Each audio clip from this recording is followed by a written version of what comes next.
जय श्री राम मित्रों। भक्ति साधना के आयाम नाम रूप गुण लीला और धाम। लीला का श्रवण करना, चिंतन करना और कथन करना, मतलब कथा का गायन करना, कथा का कुछ सुनना। लीला और कथा एक ही है। राम जी की कथा में राम जी की लीलाएं होती है और इस राम कथा को सुनने का बहुत महत्व है। गोस्वामी जी ने कहा है, रघुवंश भूषण चरित जे नर कहहि सुनहि गावहि कलिमल मनोमल धोई बिनु श्रम राम धाम सिधावहि। रघुवंश भूषण चरित जे नर कहहि सुनहि गावहि। रघुवंश भूषण का मतलब श्री राम जी के चरित्र को जो नर सुनते हैं वो कलयुग के सारे पापों को धो लेते हैं और उनका राम जी के धाम में वास होता है। ऐसी महत्ता बताई गई है रघुवंश भूषण के चरित्र को। कह ही सुनहि गावहि, कहिए सुनिए गाइए। एक जगह कहा गया है इसी के बारे में,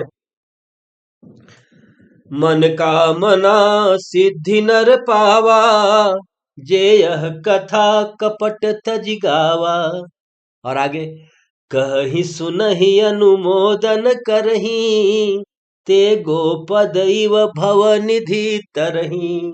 ऐसा भी कहा गया है कि मन कामना सिद्धि नर पावा, कि मनुष्य सारे मन कामनाओं को पा जाता है। जे यह कथा कपट तज गावा, जो इस कथा को कपट तज के गाता है। इसे हमें राम जी की कथा का गायन करना चाहिए, एक दूसरे को कहना और सुनाना चाहिए। कह ही सुनहि अनुमोदन करही ते गोपद इव भव निधि तरही। ये रामचरितमानस के उत्तरकांड में है, आप स्वयं भी देख सकते हैं, थोड़ा अध्ययन करके देखिए। तो इस तरीके से राम जी की कथा का बहुत महत्व है। तो उन्हीं राम जी के कथा में से हम एक छोटे से प्रसंग को आज लेंगे यहाँ पर और उस पर चर्चा करेंगे।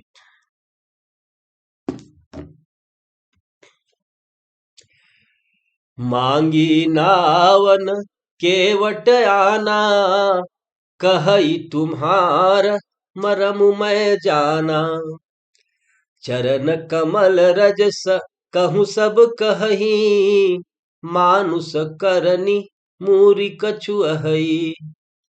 छुअत शिला भई नारी सुहाई पाहन तेन काठी कठिनाई। तरनीउ मुनि घर नीसो होई जाई पाट बाट परई मोरी नाव उड़ाई। यही प्रतिपालऊ सब परिवारू नहीं जानऊ कछु और कबारू। जो प्रभु पार अवसिगा चहऊ अमोहि पद पदुम पखारन कहऊ। ये केवट के का प्रसंग है, अयोध्या कांड से लिया गया है। रामचंद्र जी सुमंत को लौटा दिए हैं अयोध्या को, और अब केवट से ये मतलब अनुरोध कर रहे हैं कि गंगा नदी हमें पार कर दो। लेकिन मांगी नाव न केवट आना, नाव मांगते हैं और केवट, अब भक्त और भगवान के बीच एक नोक झोंक चल रहा है। केवट नहीं लाता है नाव और कहता है कि इसमें एक मर्म की बात है, मैं आपके मर्म को जानता हूं। आपके चरण कमल के रज के बारे में ये बात प्रचलित हो गई है पूरी दुनिया में। चरण कमल रज कहूँ सब कहीं, सब ऐसा कहते हैं। ये प्रचलन है चारों तरफ, ये चर्चा सी चल गई है समाज में। मानुष करनी मूरी कछुअहई, मनुष्य बनाने की इसमें कोई जड़ी बूटी है, इसमें कोई जादू है। मूरी मतलब जड़ी बूटी।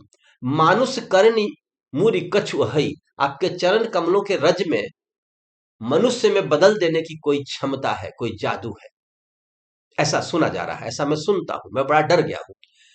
क्यों कि छुअत शिला भई नारी सुहाई। एक बार इसी चरण कमल के रज को छू करके एक पत्थर से स्त्री बन गई थी। ये अहिल्या जी का प्रसंग है।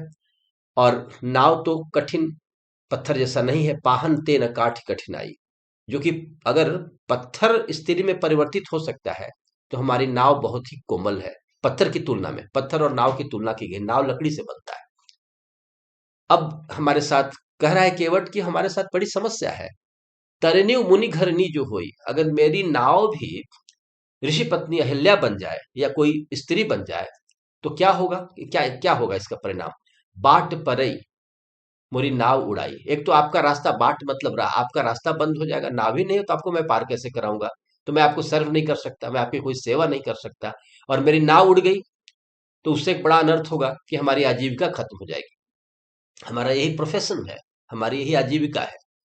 आगे वह कहता है, यही प्रतिपालो सब परिवारों, नहीं जानहूं कछु और कबारू। मेरे पास दूसरा कोई स्किल नहीं है, दूसरा कोई अ, हम तरीका नहीं जानते हैं, हम पढ़े लिखे भी नहीं है, हमने बीसीए एमसीए नहीं किया है, और कोई जॉब हम नहीं कर सकते। मुझे नाव चलाने आता है, यही मैंने अपने परंपरा से बाप दादा से यही सीखा है। और उसमें हमारी एक नाव है गरीब की, वो भी नाव अगर उड़ जाएगी तो क्या होगा? मैं अभी आपकी सेवा भी नहीं कर सकता और आगे हमारा धंधा खत्म हो जाएगा। हम अपने बाल बच्चा को इसी के नाव के सहारे, अपने बाल बच्चों का मैं पालन करता हूँ, जीविका उपार्जन करता हूँ। ये कह रहा है, उसने बहुत जेन्युइन रखा है यहाँ पर तथ्य। इसीलिए वो आगे कहता है, जो प्रभु पार अवसिगा चहऊ, मोहि पद पदुम पखारन कहऊ। इसलिए हे प्रभु, यदि आप पार करना चाहते ही हैं सचमुच, तो आप मुझे आज्ञा दीजिए कि मैं आपके चरण कमलों को पखार दूं, धोऊं, इनका इनका प्रक्षालन करूं जल लेकर के, ऐसी मुझे आज्ञा हो आपकी। ऐसा केवट कह रहा है। तो ये भक्त और भगवान के बीच का नोक-झोंक है, जिसे तुलसीदास ने बहुत अच्छी तरह से, जिसका पान किया है अपने नेत्रों से, और अपने दूसरे ग्रंथों में भी इस चीज की चर्चा उन्होंने की है, जैसे विनय उसमें कवितावली वगैरह में। लेकिन ये मानस से लिया गया प्रसंग है।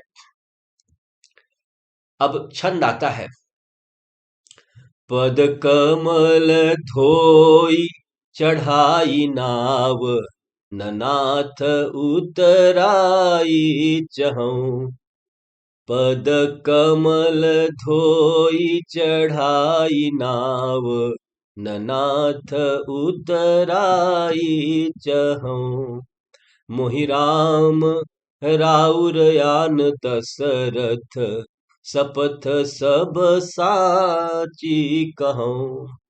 बरु तीर मारहूं लखन पे, जब लगी न पाय पखारी हूँ।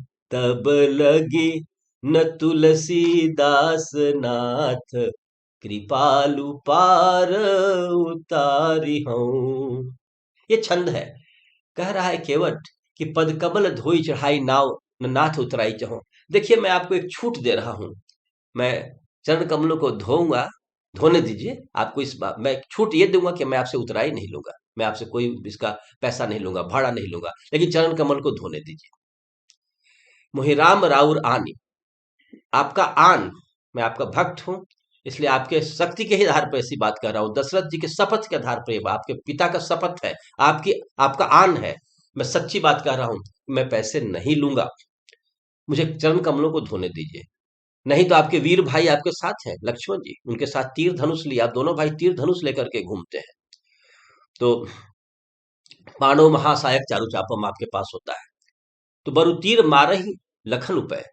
लखन जी हो सकता है कि मुझे मेरी इस गलती के लिए तीर से मारे, लेकिन सुन लीजिए, जब लगी न पाए पखारी हूं, जब तक मैं चरण कमलों को धोऊंगा नहीं, पखारूंगा नहीं, तब लगी न तुलसीदास नाथ, तब तक हे तुलसीदास के नाथ, हे कृपालु, मैं आपको पार नहीं उतारूंगा। ये मेरी निश्चित प्रतिज्ञा है, ये मेरा निश्चय है, मैं आपको नहीं उतारूंगा।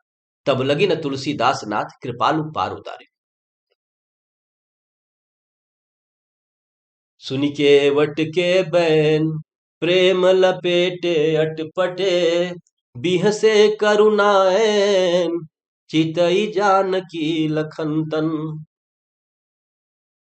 तो इस केवट के अटपटे वचन को सुन के भगवान रामचंद्र हंस देते हैं, लखन और जानकी की ओर देख करके उन्हें हंसी आ जाती है। तो ये जो भक्त और भगवान के बीच का जो संवाद है, ये हमारे मन मंदिर को पवित्र करता है, हमारे चित्त को पवित्र करता है। इसीलिए हमें इसका अवगाहन करना चाहिए। हम फिर आगे विचार करेंगे इस पर, लेकिन एक छोटा सा प्रसंग है, केवट और राम जी का ये प्रसंग है, बहुत ही पावन प्रसंग है। हम इसका मनन करें, चिंतन करें, आपस में चर्चा करें, और हम अपने को एक अच्छा इंसान बनाएं। जय श्री राम, जय भारत, जय जगत।